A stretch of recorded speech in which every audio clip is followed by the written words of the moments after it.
Okay, so we're looking now at the higher pass paper from the exam from 2015, and this is paper 2. Okay, so we're just going to work through every question, going through it step by step and helping you through. Right, so we have question 1. The vertices of triangle ABC are A is minus 5, 7, B is minus 1, minus 5, and C is 13, 3.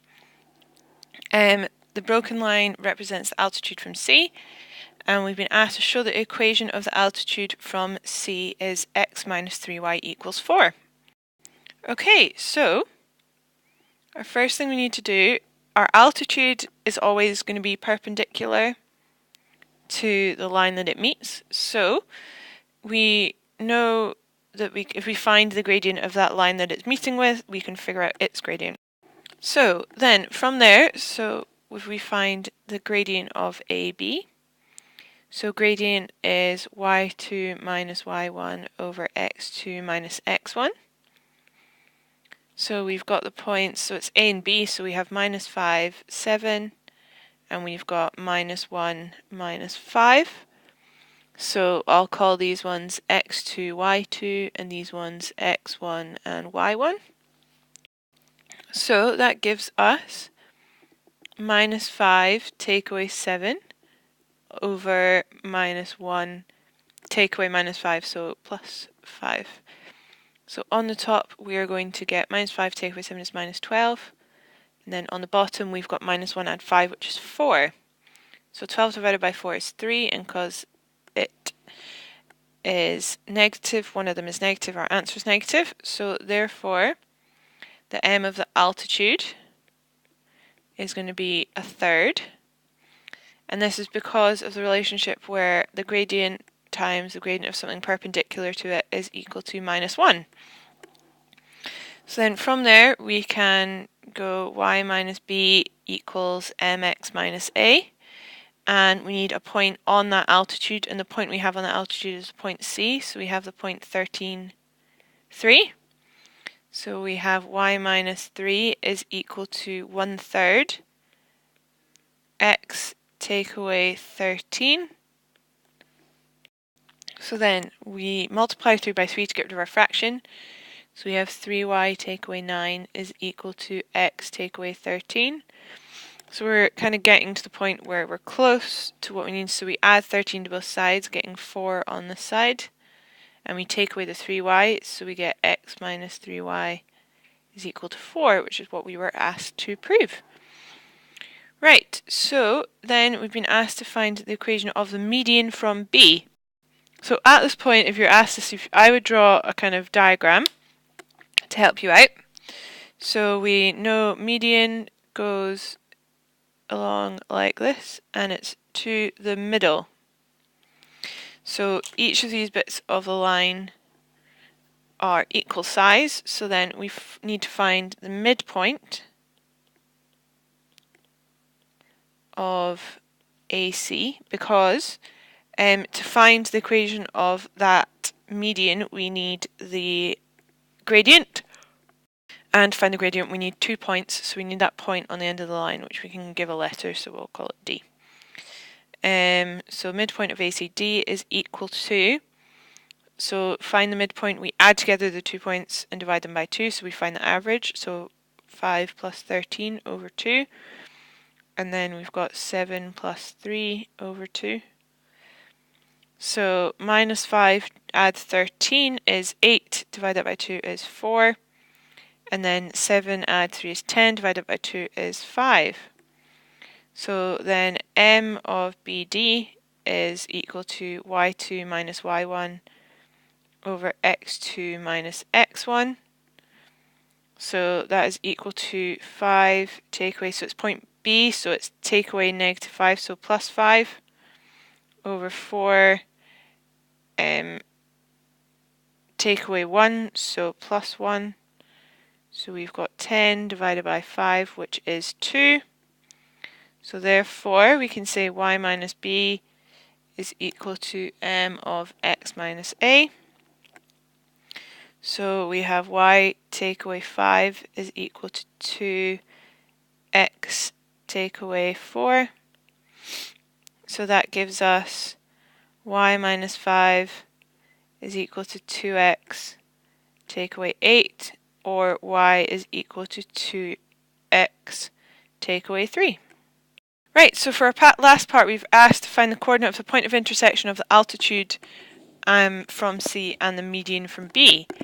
So for part C, I know I'm kind of going all over the place here, but I hope you can follow me as I'm going. So for those points, they're both equal. It's where the two equations are equal, so we can sub in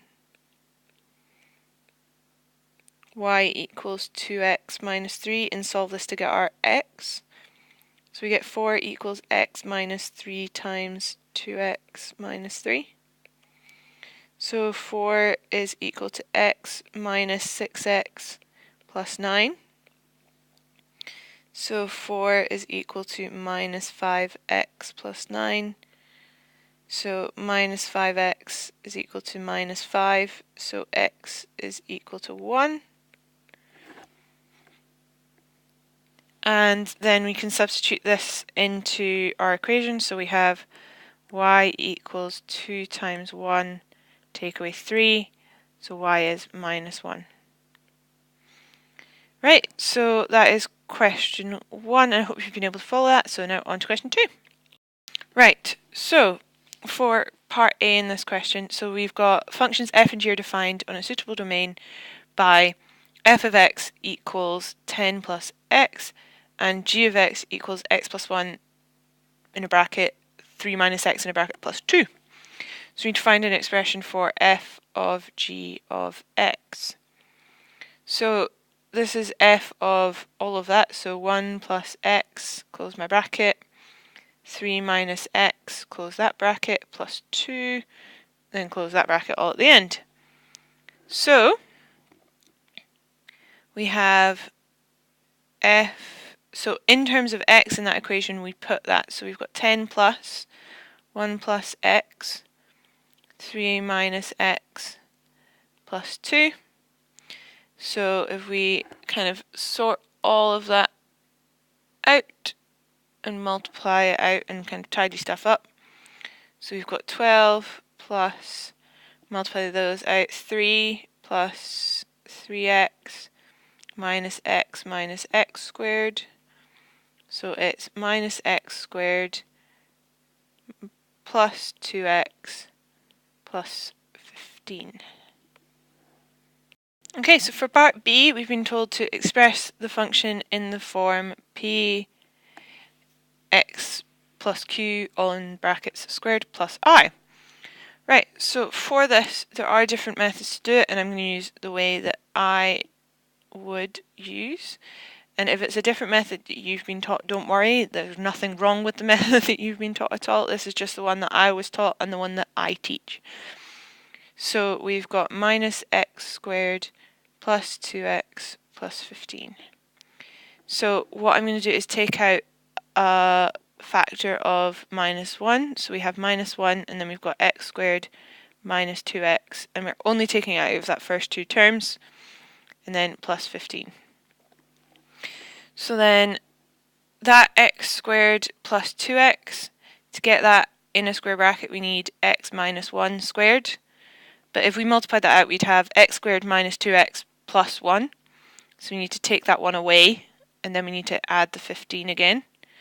So now we can multiply our bracket, so we have minus x minus 1 squared plus 1 plus 15. So we're going to have negative x minus 1 squared plus 16. Right, okay, so for part C, we have been asked another function is given by h of x equals 1 over f of g of x. What values of x cannot be in the domain of h? So we know that f of g of x, or whatever we've got under our bracket, cannot equal 0 because we can't divide by 0. So the two things we're looking for are it might be more than 2, but it's going to be 2 because it's a quadratic, right? So we know that minus x squared plus 2x plus 15, when that's equal to 0, we don't get an answer. So change all our signs to be able to factorize more easily. So it's like we've just moved everything over to the other side. So when we factorize that, we're going to have x, and then we're looking for two numbers that multiply to give us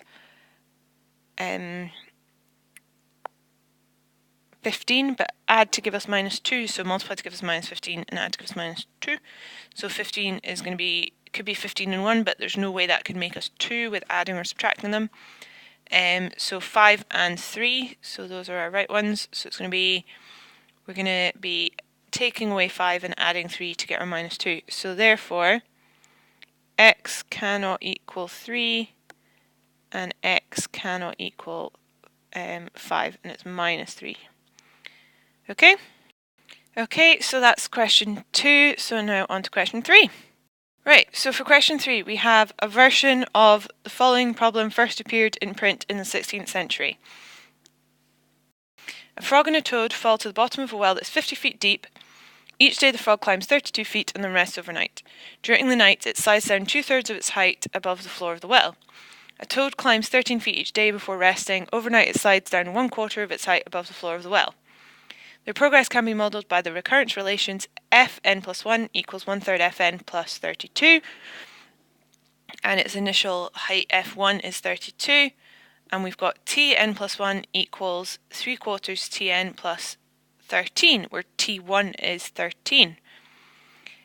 And where fn and tn are the heights reached by the frog and the toad at the end of the nth day after falling in. Right. This question in the exam when it was given caused people to freak out, if I'm honest, right? It's because quite a lot of that there is extra information that you don't really need. The big important bits you need are, look, we've got two recurrence relations, one for a frog, one for a toad, and our first part is calculate the height of the toad, or T2, at the end of the second day. Nothing scary about finding T2. Right, so T2 is going to be 3/4 T1 plus 13. Nothing scary, promise, right? So T2 is equal to 3/4 of 13 plus 13. So when we do that, we're going to get, 91 over 4, which is equal to 22 3/4 feet. Right? So, not a problem. Right? So for part B, we have to determine whether or not either of them will eventually escape from the well. So that is asking for your limits, because the well has a height, and if the limit of that recurrence relation is less than that height, then it won't escape, will it? So if we look first at the frog, so limit is equal to b over 1 minus a. So our b for the frog is 32, and then our a is 1 minus 1/3. So we have 32 divided by 2/3. So we get 48 feet. So therefore, the frog will not escape.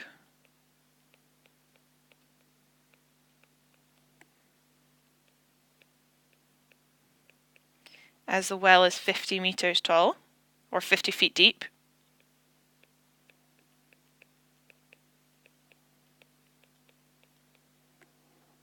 Right, so we've done the frog, so now to do the toad. So again, limit is equal to b over 1 minus a, but in this case our b is 13, and then we've got 1 take away 3/4. When we do that, our answer is, so it's 13 divided by 1/4, which gives us the answer of 52 feet. So therefore, the toad will escape,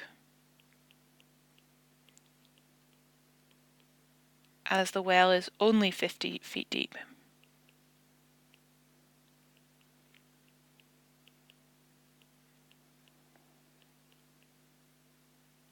Right. Okay, so that is it for the infamous frog and toad question. And if you see kind of going through that, it's not nearly as scary as people made it out to be when the exam was new and just afterwards. Okay, right, so on to question 4. Right, so question 4. We have a wall plaque is made to commemorate the 150th anniversary of the publication of Alice's Adventures in Wonderland. So the edges of the wall plaque can be modelled by parts of the graph of 4 quadratic functions as shown in the sketch. And then we're given all of the quadratic functions' values. So we want to find the x-coordinate of the point of intersection of the graphs of equations y equals f of x and y equals g of x. So to find that point of intersection, we need to let f of x equal g of x and solve. So we have 1/4 x squared minus a half x plus 3 is equal to 1/4 x squared minus 3/2 x plus 5. So we can take away 1/4 x squared from both sides, and then if we add the 3/2x from the right hand side to the left hand side, that gives us 1x on this side. So we get 1x plus 3 is equal to 5. So we get x is equal to 2. Right, okay, so for part B, we've been asked to calculate the area of the wall plaque. So first things first is to think, well, these are symmetrical, these around this point. So if we find the area of the first kind of half, we can use that and double it to state the whole area. So we're going to have to integrate between 0 and 2, because that's the 2 points, because we're finding the area, so it's integrating, and it's going to be the top function, take away the bottom one. So we have f of x, take away h of x dx. So first things first is to put those functions in and to kind of sort it all out before we integrate, because otherwise we're making our integration that much more difficult for ourselves. So we have 1/4 x squared minus a half x plus 3, take away 3/8 x squared minus 9/4 x plus 3 dx. So then we can have our 0 and our 2. So we're going to have 1/4 x squared minus a half x plus 3, take away 3/8 x squared plus 9/4x, take away 3 dx. So then we sort out each of our terms. So we have a calculator because it is our calculator paper. So we've got 1/4 take away 3/8, which gives us, and this is our x squared coefficient, so we've got minus 1/8 x squared. And then we sort out our x coefficients. So we've got minus a half, and we are adding 9/4, which gives us plus 7/4x. And then we have a plus 3 and a minus 3, which cancel out.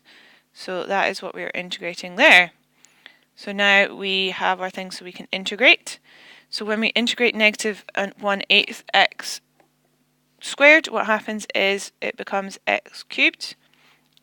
We then divide by the 3, and an 1/8 divided by 3 is 1/24. So we have negative 1/24 x cubed. Again, using a calculator if you need to, it's not a problem. And then plus, and then this one, it goes up to being squared, because we raise the power by 1, and then we divide by the 2, so we divide by the new power, which gives us 7/8. And then we have to do this between 0 and 2. So we then are going to get negative 1/24 of 2 cubed plus 7/8 times 2 squared, take away, and the second bit with the 0 will just be 0, giving us 19/6 units squared. Okay, so therefore the total area is equal to 19 over 6 plus another 19 over 6 because there's 2 bits because it's symmetrical, which gives us 19 over 3 units squared. So that is 7 marks, and it looks like it's a lot of work, and it is, to be honest. However, as long as you just kind of take it step by step, it's not a problem, okay? Right, so we'll go on to question 5. Right, okay, so for question 5, we have circle 1 has equation x squared plus y squared plus 6x plus 10y plus 9 equals 0. We've been told the centre of circle 2 is at 9, 11, and that the circles touch externally. Okay, so we've been asked to determine the radius of C2. So first things first, so circle 1, I would say we write down all the things we know about circle 1. Right, so we know the centre of circle 1 is at, it's going to be minus 3, minus 5. And that's just reading it from the equation because we know it's x squared plus y squared plus 2gx plus 2fy plus c, which is on your equation sheet, and your centre is minus g minus f. And yes, those letters round the wrong way, and I can't tell you why it doesn't make any sense to me, and it bugs me too, right? So our centre is at minus 3, minus 5, and our radius we need to work out. So our radius is equal to the square root of 3 squared plus 5 squared minus 9. So that is 9 plus 25, take away 9, so that's just the square root of 25, so our radius of that first circle is 5. Right, so then we need to work out the distance in between both of these circles to find the radius of C2. So we've got C1 is minus 3, minus 5. I do it this way. You could use the distance formula. I personally find that it's easier to visualize this. So here we go. So we've got those, like the kind of line joining the two, and then we can create a triangle. Because Pythagoras helps us all the time and we can't forget about him. Very important man. Right, so to go from minus 3 to 9, we have gone 12 units that way. And then to go from minus 5 to 11, we have gone 5 and then 11, so 16. So then we can use Pythagoras to work out the long side, or if you are being super keen, you could work out that this is a multiple of a Pythagorean triple. But if we're not doing that, so we can work out the distance is equal to the square root of 16 squared plus 12 squared,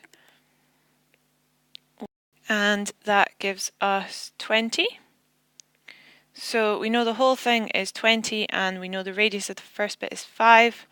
So therefore, the radius of the second circle has to be equal to 15 because it's got to be in a straight line between them.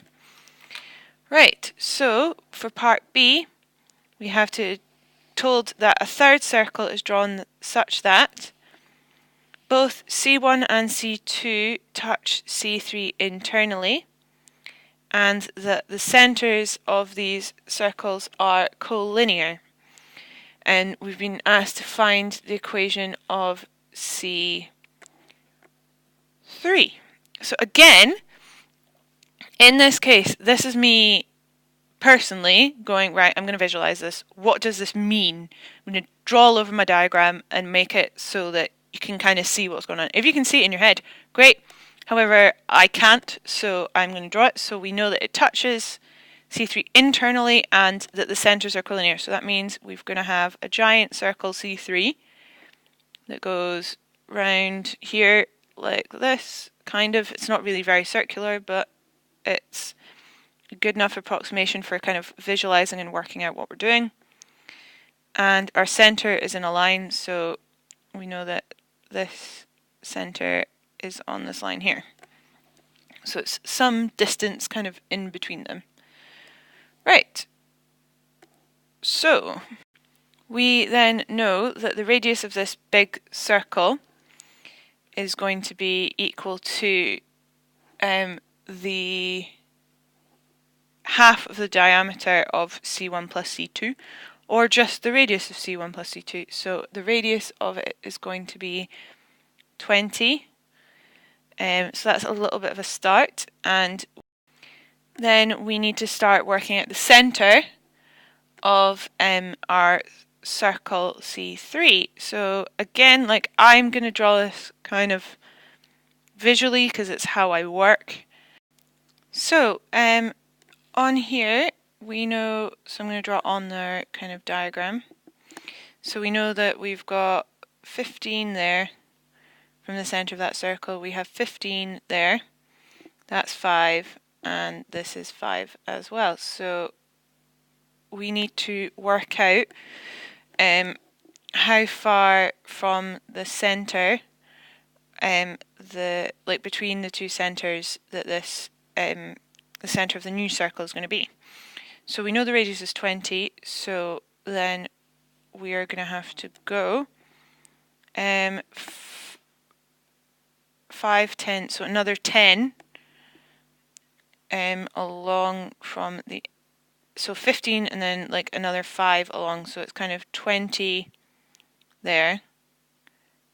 That's our centre, and then we've got 20 there. So I know I'm kind of drawing all over things, right?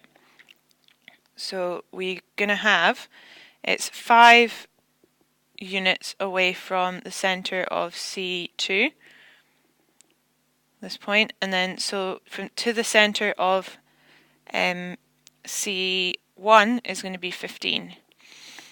So we've got those points, so we know that we've got -3, -5, and we have the point 9, 11, and we know that this point, the centre of C2 is that's like 3 times, that's 15, and that's 5, so it's 3 kind of times as big. So if we think about this triangle in here, we can split it into 4, so it's like a quarter of the way down. So we've got 16 and we have 12, so that little bit is a quarter of that size, so it's going to be 4 and 3, so we can go from there and find our centre.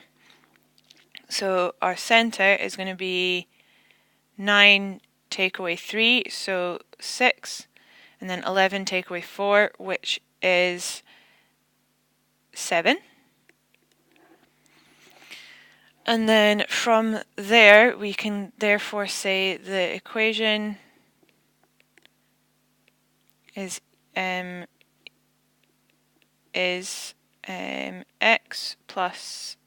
x minus 6 squared plus y minus 7 squared is equal to 400. And the equation for the circle is in the formula sheet, and you can work it from there to work out like what numbers to put in. Okay, so that's us for question 5, and hopefully that's made sense, but I can understand if that is something you struggle to conceptualise, and feel free to ask questions and I will answer them if you've got any on this question.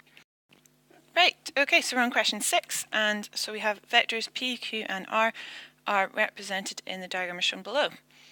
We've been told that BCDE is a parallelogram and ABE is an equilateral triangle. The magnitude of P is 3 and the angle of ABC is 90 degrees.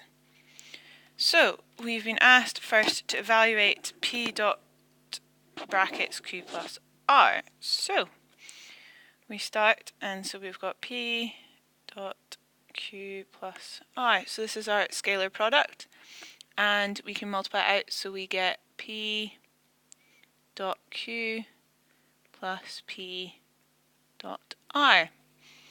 Okay, so if we look at our diagrams, R, that's the same as R because we have a parallelogram. So P dot R, those two are at right angles, so that means that that is 0. But we'll come back to that in a second because we're going to do P dot Q first.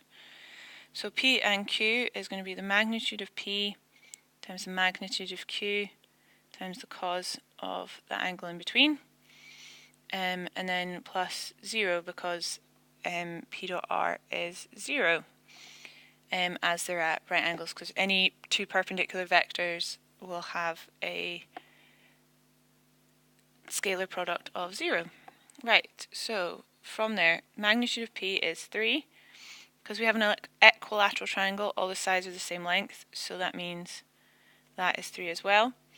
And one of the things to be careful when you're doing this is both your vectors need to be going out from the point, or they both need to be coming in, and that is the case, so we're good. So that means that we're going to have times the cos of 60, because we have in here, because it's an equilateral triangle, we've got 60 degrees in each bit.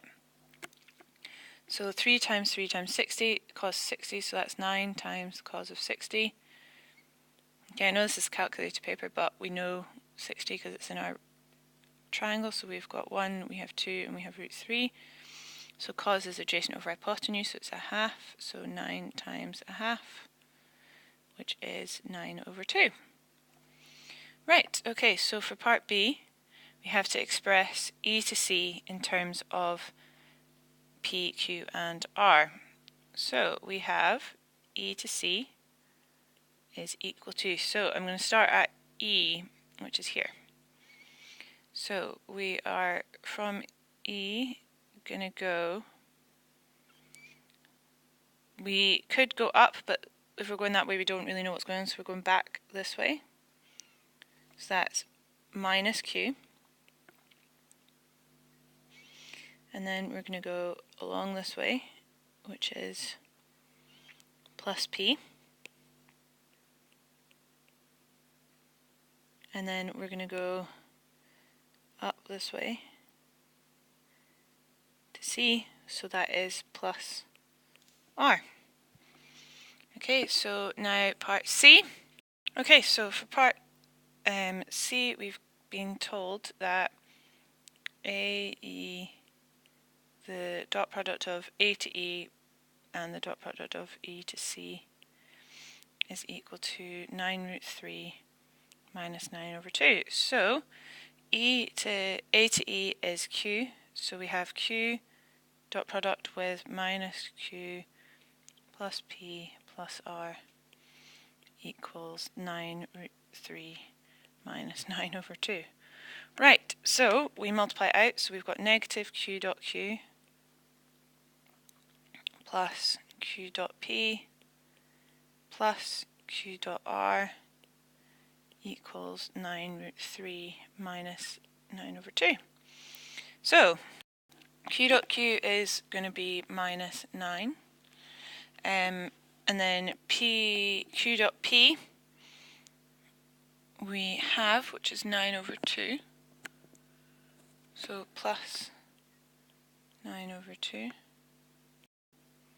plus, so the magnitude of Q is 3, and the magnitude of R we don't know, that's what we're trying to find, times the cos of the angle between those two, if we have them going out from the same point, is going to be 30 degrees, because we can move R so that it's kind of here, so that's got to be 30, and that's equal to 9 root 3 minus 9 over 2.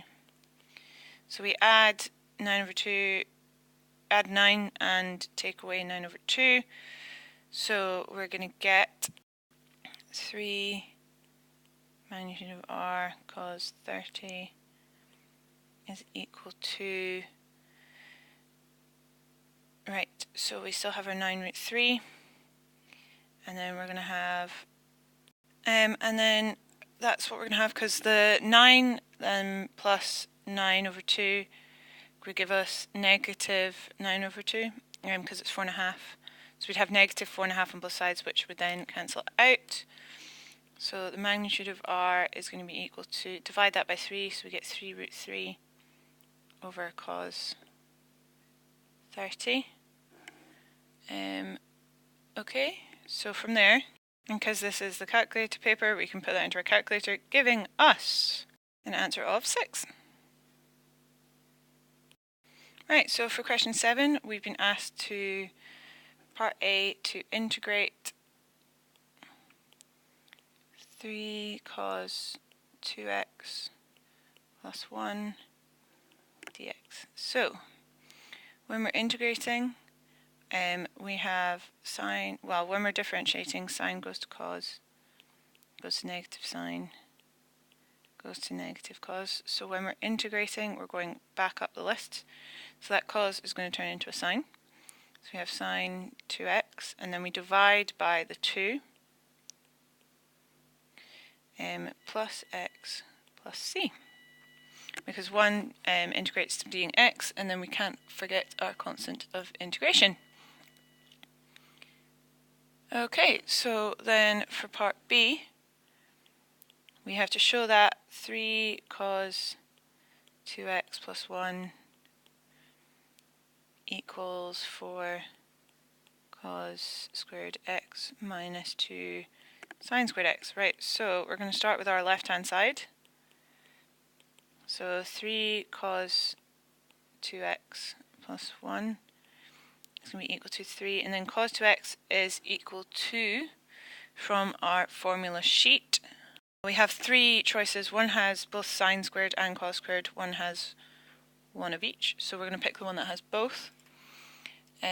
So that gives us is that cos 2x is equal to cos squared x plus sine squared x minus sine squared x, apologies, minus in there, not plus, minus sine squared x. And then we've got our plus 1. So if we sort this out, we're going to have it's equal to 3 cos squared x minus 3 sine squared x plus 1. And we also know that sine squared x plus cos squared x equals 1. So we can replace that 1. So we've got 3 cos squared x minus 3 sine squared x plus sine squared x plus cos squared x, giving us 4 cos squared x minus 2 sine squared x. Right, so for part C, we have to hence or otherwise find the integral of sine squared x minus 2 cos squared x with respect to x. Right, so we found in part B that 3 cos 2x plus 1 is equal to 4 cos squared x minus 2 sine squared x. So if we take out a factor of 2, and we can take out a negative as well, so that's going to give us our sine squared x, because it'll be there, and then minus 2 cos squared x. So 3 cos 2x plus 1 is equal to negative 2 times by sine squared x minus 2 cos squared x, so we can divide. So we've got negative a half times 3 cos 2x plus 1 is equal to sine squared x minus 2 cos squared x. Right, so therefore that is equal to the integral, or a half of the integral minus a half of the integral of 3 cos 2x plus 1 with respect to x. So we found that when we did that, we would have negative a half times by 3 over 2 sine 2x plus x plus c.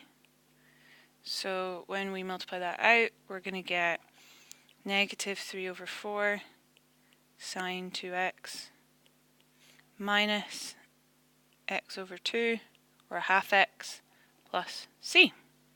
And that's us for question 7. And now on to question 8, the infamous crocodile question. But hopefully by the end of this you'll realise that it's not actually that bad.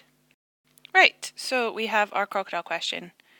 So the crocodile is stalking prey located 20 metres further upstream on the opposite bank of a river. Crocodiles travel at different speeds on land and in water.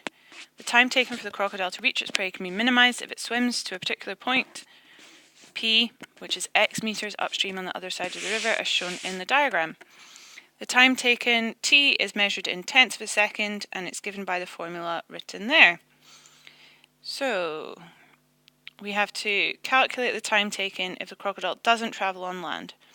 So if the crocodile doesn't travel at all by land, that means it's just going straight to the zebra in the water.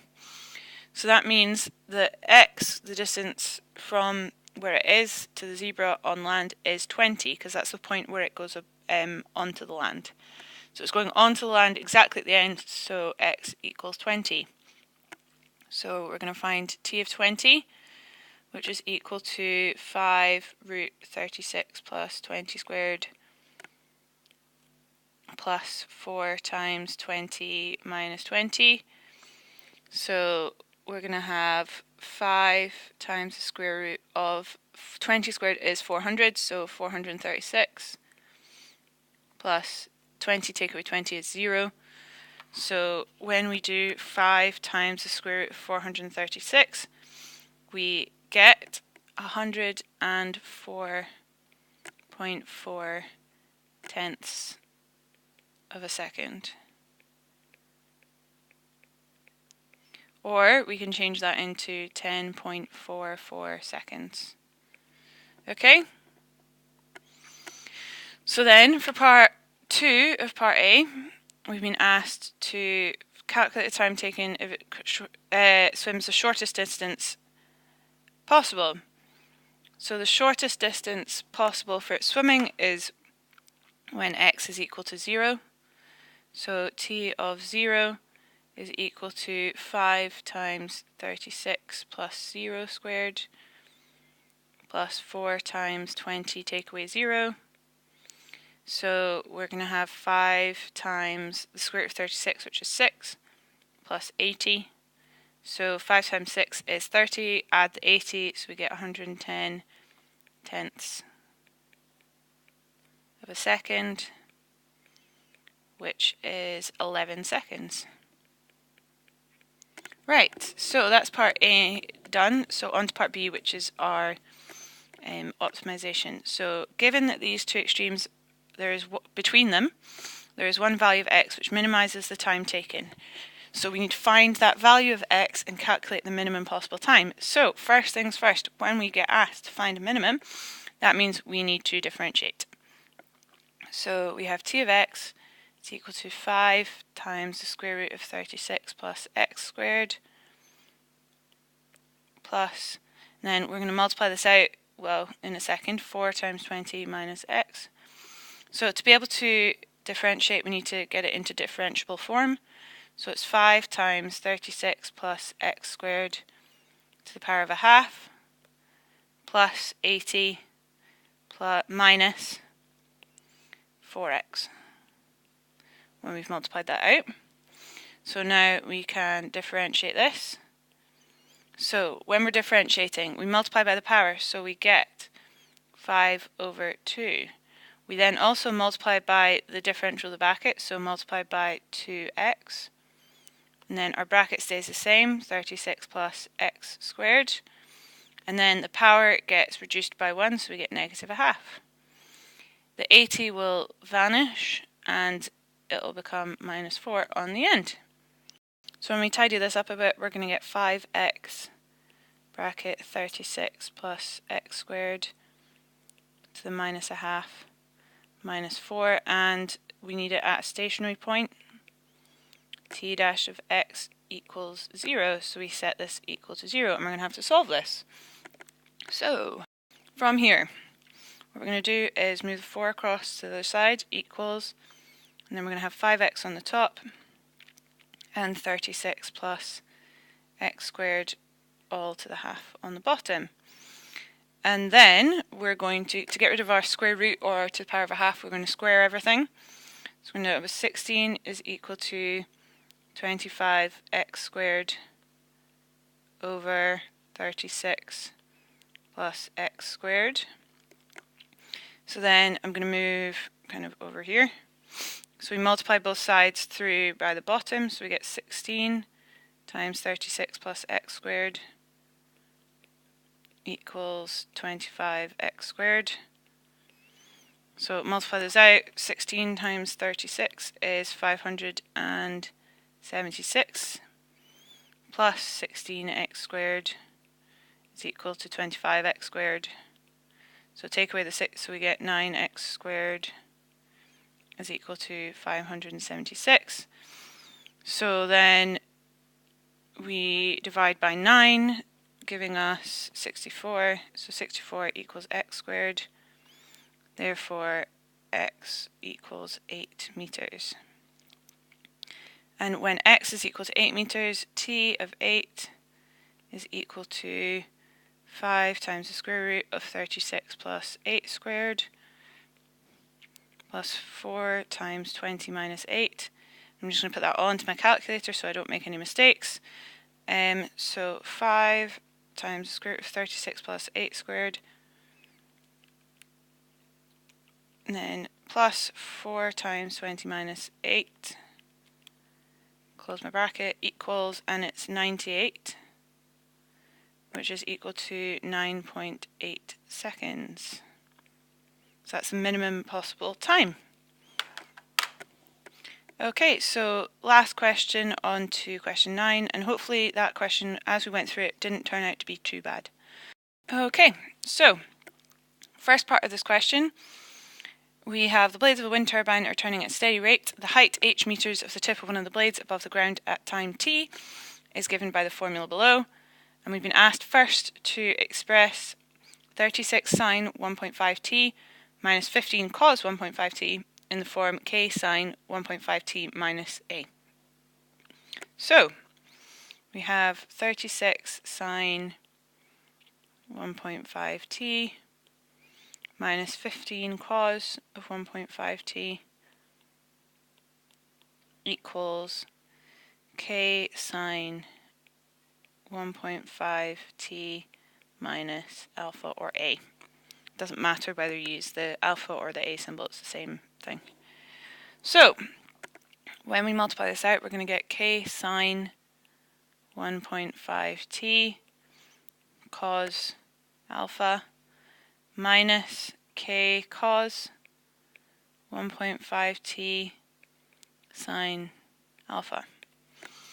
So we can then, looking at these, equate it. So we have 36 sine of 1.5t is equal to k sine of 1.5t cos of alpha. So we can cancel from both sides, giving us k cos alpha is equal to 36.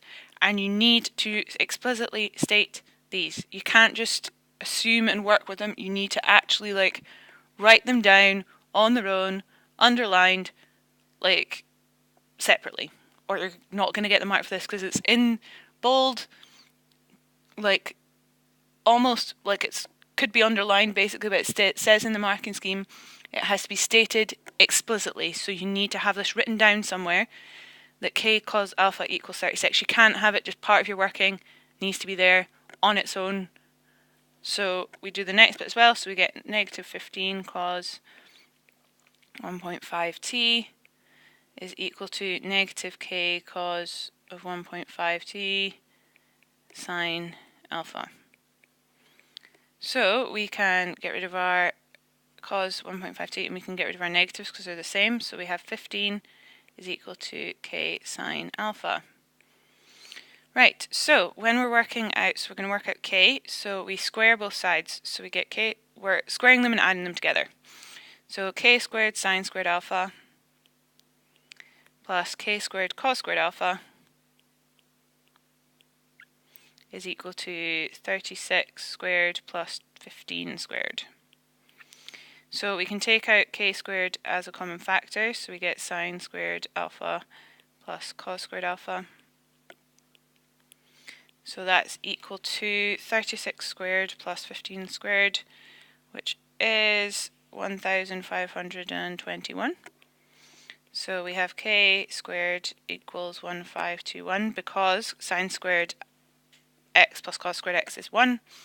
So then we get k is equal to the square root of our answer,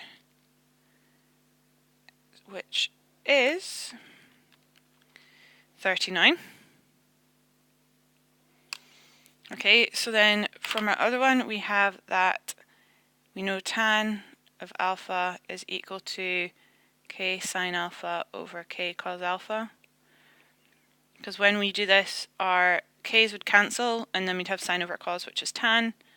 So we have 15 over 36. And at this point you need to check with a cast diagram. So our sine is positive and our cos is positive. So that means we are in our first quadrant. So that means alpha is going to be the inverse tan of 15 over 36, right? So the thing to check here is it's between 0 and 2 pi, so we need to change our calculator into radians and do the inverse tan of 15 over 36, which is